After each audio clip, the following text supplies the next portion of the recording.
Hi there, people. This is Frankenstein by Mary Shelley, Chapter 8 review. So, Chapter 8 is all about the trial of Justine Moritz. And so we don't know if she is guilty or innocent. So I want you to keep that in mind as we go through and kind of look at some of the quotes and facts and evidence that is presented in this chapter. So we do know that Victor, on his way to Geneva, saw in flashes of lightning the creature hiding behind trees and then climbing up the face of the mountain and nearly perpendicular ascent of Mount Salev. And so he knows that the creature is there. So keep that in mind the whole time. The trial, everybody's there, and Justine she takes the stand in her own defense. And Victor is there, but he, during the trial, does not have an opportunity to take the stand. He doesn't volunteer to be a witness. He does not say anything about knowing about the creature. Now, this is evidence that could potentially clear her of the charges if he says, hey, I know that there's this creature out there, but he is very concerned with his own image in the minds of the people. He wants to be seen as, remember, he's got this whole God complex, the creator theme that keeps coming up. He wants to be seen as a creator, as a smart person. He went off to like medical school, and then he's supposed to be, one of the smartest in society. So, so there are several quotes that I want you to kind of pay attention to. In the first paragraph, he says, during the whole of this wretched mockery of justice, I suffered living torture. He is suffering. How about Justine? It was to be decided whether, I can hardly read. It was to be decided whether the result of my curiosity and lawless devices would cause the death of two of my fellow beings. William is already dead. He knows that the result of this trial could be the death of Justine. So that's important. He knows full well that he has, I think you call it exculpatory evidence, something that would clear someone, but he chooses not to use it. He chooses not to say anything. It's self-preservation. He says, 1,000 times rather would I have confessed myself guilty of the crime ascribed to Justine, but I was absent when it was committed, and such a declaration would have been considered as the ravings of a madman and would not have exculpated her who suffered through me. So he knows she's suffering, but he doesn't want to be seen as a madman. It's that self-importance, narcissism. I'm more important than her. My image, my ego is more important. That's what it says to me. Justine is calm. They go through the trial. The facts are kind of combined against her a couple paragraphs later. He says Mary Shelley writes, several strange facts combined against her which might have staggered anyone who had not such proof of her innocence as I had. He has proof of her innocence, knowing about the creature, seeing the creature, and yet saying nothing. And then they talk about she had been out the whole of the night. We've got some facts. The woman asked her what she did there, but she looked very strangely and only returned a confused and unintelligible answer. This is what's happening in the trial. And so if you're trying to determine guilt or innocence, you would say, okay, well, that makes her look guilty if she can't speak on her behalf. Later on, a few paragraphs later, Justine is called for her defense. Her outer countenance shows surprise, horror, misery, but all things that would be normal considering what happened, that William was very close to her. And if somebody very close to you was murdered, you would have surprise and horror and misery. So she's expressing normal feelings.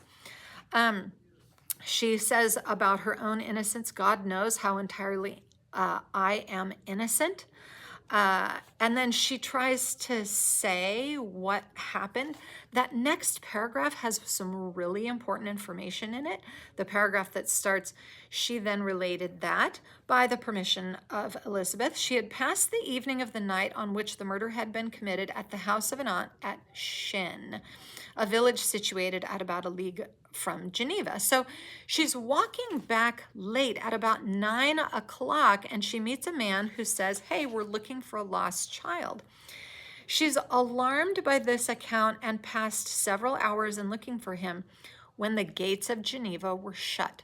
She's in the same boat that Victor is in when he arrives. The gates of Geneva are shut. She can't get in, he can't get in, so what do you do? Where do you stay? He goes out wandering all night. That's when he sees the creature. And she was forced to remain several hours of the night in a barn belonging to a cottage, being unwilling to call up the inhabitants. I mean, she didn't say like, knock, knock, knock, hey, I'm here, can I sleep in your barn? I got locked out of the gates of Geneva. She doesn't say anything.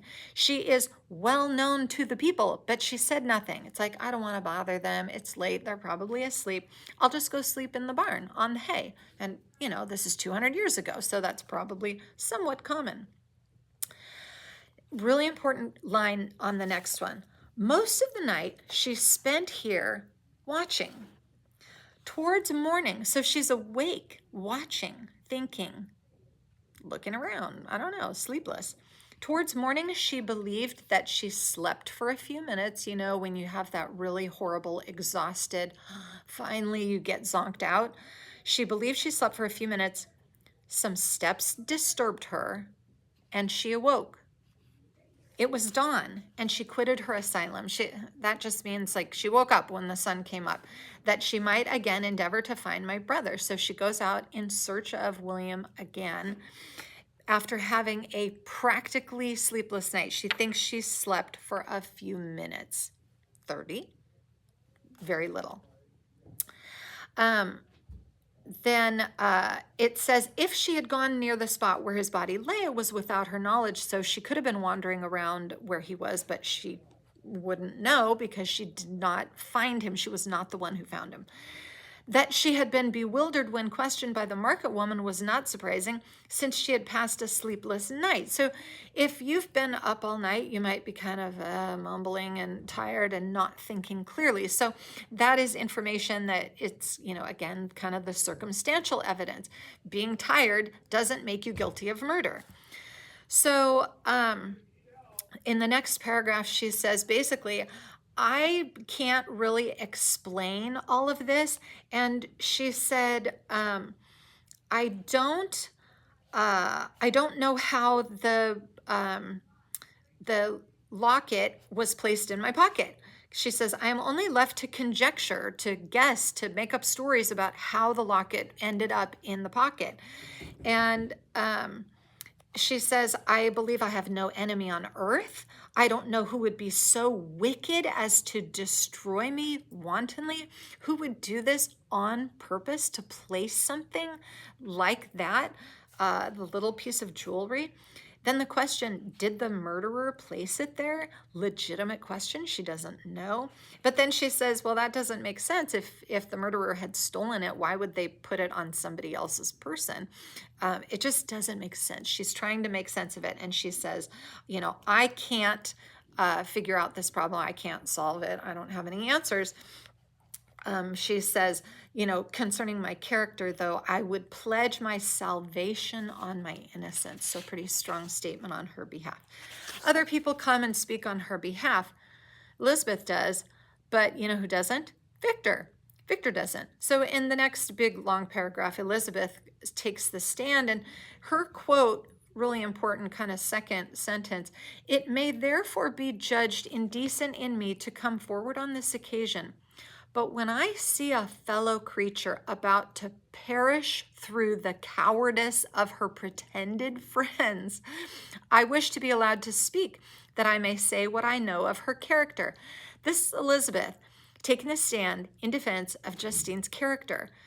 Victor should be saying this. You could almost say the cowardice of her pretended friends is talking exactly about Victor, because He's not saying anything.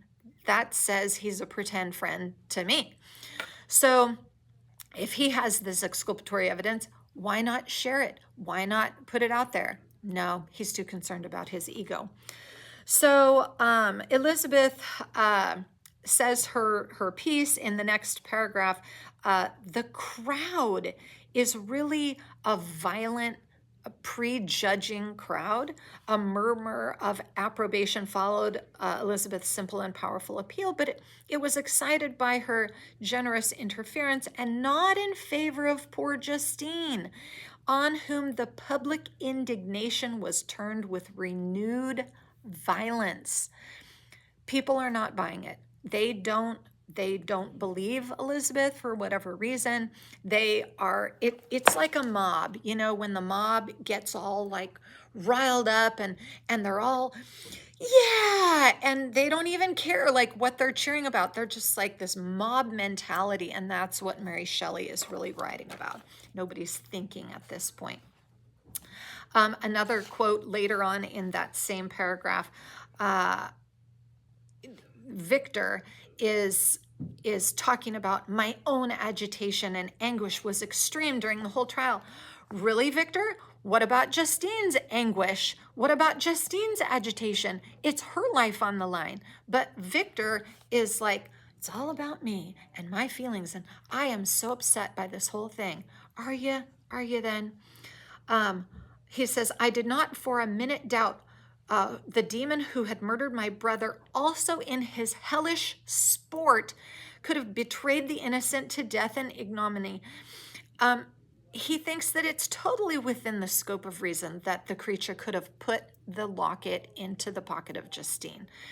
So, and then he talks about the fangs of remorse tore my bosom and would not forgo their hold. But he said nothing. I passed a night of unmingled wretchedness. Oh, too bad for you. You still get to live. Sorry, that's my sarcasm coming out. He still gets to live. In the morning, he goes to the court to visit. And then, okay, it gets better. He goes to the person at the gate, and then that guy says, okay, it was voted that Justine is going to receive the death penalty. The ballots had been thrown. They were all black. That means she's condemned to death. And then he says, oh, I cannot pretend to describe what I then felt. I had before experienced sensations of horror, and I have endeavored to bestow upon them adequate expression. Blah, blah, blah. I feel so bad. I feel so bad for her. Not bad enough to do anything about it, though. That is how it's like, come on, man, step up. The person to whom I addressed myself added that Justine had confessed her guilt. Has she been guilty this whole time? Well, let's talk about that. So he says she confessed. She confessed her guilt. So Victor's like, what the heck? Okay. So he goes home, gets Elizabeth. Elizabeth wants to go visit her. They go back to the cell together. And Elizabeth is like, why? Why did you do it? What, you confessed, so obviously you're guilty. This next little section here is really interesting. So Elizabeth says, I always felt like you were innocent. And Justine says, I did confess, but I confessed a lie. I confessed that I might obtain absolution. But now that falsehood, that lie, is heavier at my heart than all my other sins. The God of heaven forgive me. Ever since I was condemned, my confessor has besieged me. He threatened and menaced until I almost began to think that I was the monster that he said I was. He threatened excommunication and hellfire in my last moments if I continued obdurate, like not taking responsibility for my actions. Dear lady, I had none to support me. I had no one to help me. She's like, what, 12, 13, 14, 15? I don't know. She's a young teen. Everybody looked on her as guilty. And she had no support. She said, what could I do? I subscribed to the lie. I said a lie. I confessed guilt when I'm not guilty. And now I'm truly miserable. So I'm going to speak to this for a second because many of you guys who are reading this may not be Catholic. Well, I'm Catholic, so I understand a lot about what she's talking about. So go back 200 years. Most people are Christian or Catholic to some degree, and so they all kind of understand how the church works. Her confessor is the priest who has come to hear her sins before she's condemned, and he's assuming that she is guilty, and so he is strongly coercing her, like, you need to confess and get this sin off your chest so that you'll have a chance for salvation after you die. So she's like, well, I guess I better confess then, because if he excommunicates her, then she can no longer be a part of the church. She cannot receive the Eucharist, which is the body of Christ in the Catholic Church. And so she's like, that would be the worst punishment imaginable. I can't imagine having that punishment on top of this punishment. It makes the death by hanging look like nothing. So she's like, I better confess. So she does, but it's a lie. So now everybody says, well, she's guilty. We don't feel bad about hanging her. But she, in her soul, is like, I've done something horribly wrong. So she tells Elizabeth, hoping that Elizabeth will forgive her. And of course, Elizabeth does. So anyway, that is what's happening there.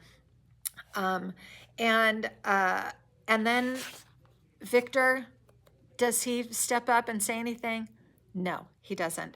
He sits in the corner. I had retired to a corner of the prison room where I could conceal the horrid anguish that possessed me. Despair, who dared talk of that? The poor victim on who on the morrow was to pass the awful boundary between life and death, felt not, as I did, such deep and bitter agony. Victor feels deep and bitter agony. Yeah, he feels bad because he's saying nothing. He's doing nothing to defend Justine when he knows that the creature was there. He knows that the creature was capable of all this, and he says nothing. So at the end, he can't even answer her. It says, I could not answer when Justine says, I hope, dear sir, that you do not believe that I am guilty. He can't answer her. It's like, he's so concerned about what she might think. In the next paragraph, he says, thus the poor sufferer tried to comfort others and herself. She indeed gained the resignation she desired, but I, the true murderer, and in a way it is true, he is responsible for her death. Not only did he create the creature who potentially could have done it. Is she guilty though? Because we still don't know, but we think we know. I, the true murderer, felt the never-dying worm alive in my bosom, which allowed of no hope or consolation. So lots of feeling bad, but lots of doing nothing. That is Victor in this chapter. And then the final paragraphs, and on the morrow, Justine died. She goes to her death. That's the end. And that, he says, thus I might proclaim myself a madman, but not revoke the sentence passed upon my wretched victim. He is willing to take responsibility for her murder, but not willing to step up and do anything to make himself look bad. I turned to contemplate the deep and voiceless grief of my Elizabeth. This also was my doing, but apparently it doesn't make him feel bad enough to say anything. And my father's woe, and the desolation of that late so smiling home, all was the work of my thrice accursed hands. Yeah, pretty much. So anyway, that is... there's a lot in there, lots of great quotes. If you have to write an essay on this later, and in my class you will. So flag a lot of those quotes, and we'll see you for the next chapter.